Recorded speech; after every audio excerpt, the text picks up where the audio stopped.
Hey guys, Mr. J here, or Joseph if you don't know me. If you don't know me, in these videos I give you guys the best writing tips, tutorials, and every other day I give a random video. So today's one of the days where I make 2 videos. After this video I won't be making another video, I'm actually going to be going live. So be looking for that. I want at least 5 likes on this video and maybe a few comments down below. I'd really appreciate that. So today I'm going to talk about books. And books that inspired me to become a writer and books that have helped me on my journey as being a writer. So I'm going to start with the book that I started with that helped me along my journey to writing my first book. Well, manuscript, because I've never finished it. Blood Ninja. This book is by, I forget the author's name, but this book is good. Let me look on this book, because I have the 3rd one. Nick Lake. So, in this book, it's talking about this boy, and he's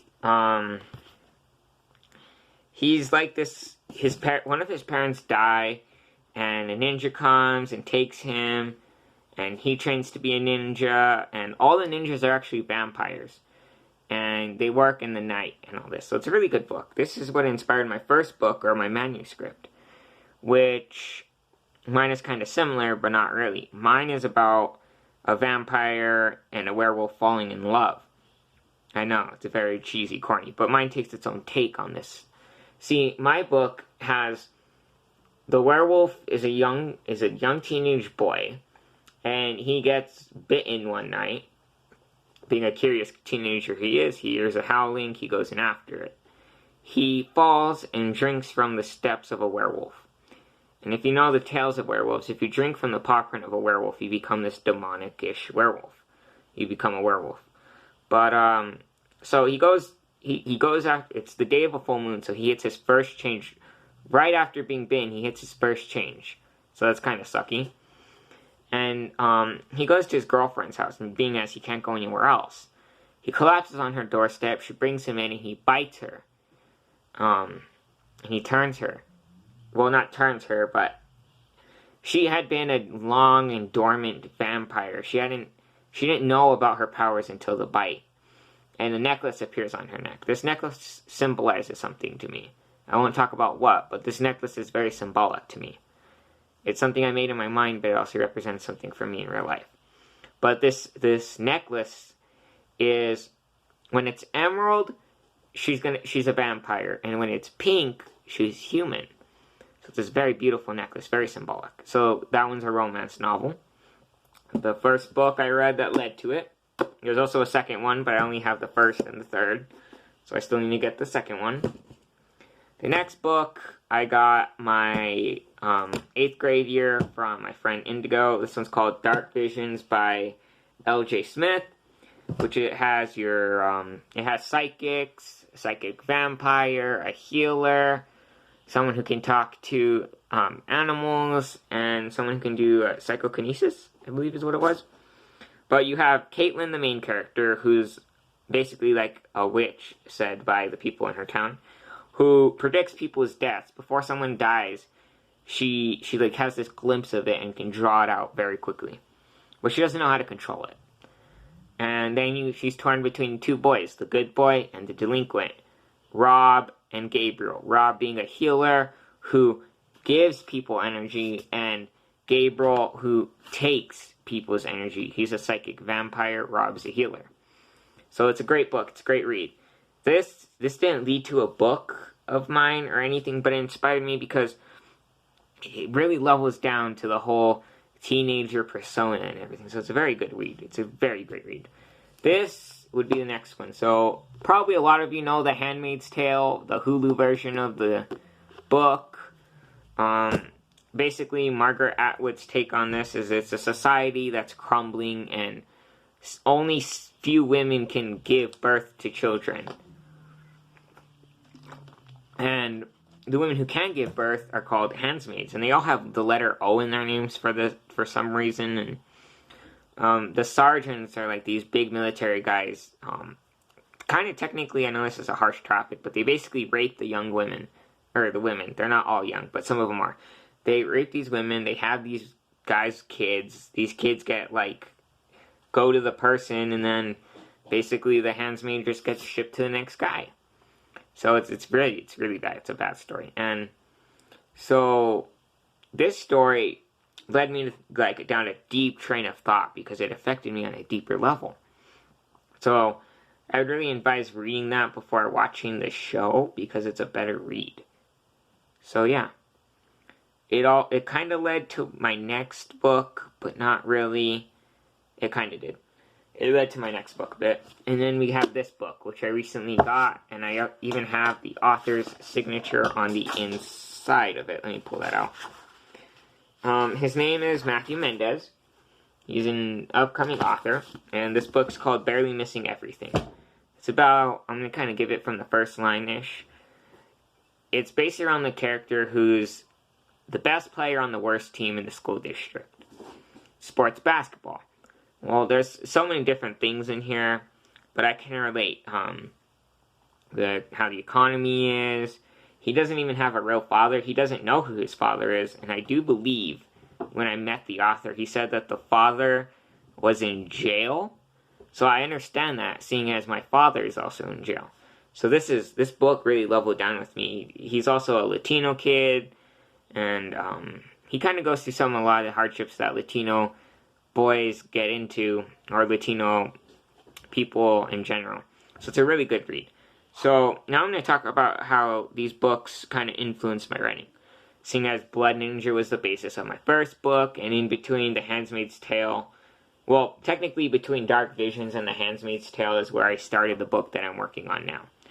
See, as I didn't finish Dark Visions by, if I didn't say by L.J. Smith, I didn't finish it until last year, actually, right before I started The Handmaid's Tale. So that's where I kind of started the story that I worked on now. Just a basic rough draft, and I actually scrapped the original draft. The original manuscript I scrapped for the story that I'm working on now, because it just didn't work out. I didn't like the setting, I wasn't leveling with the characters, I just didn't like it.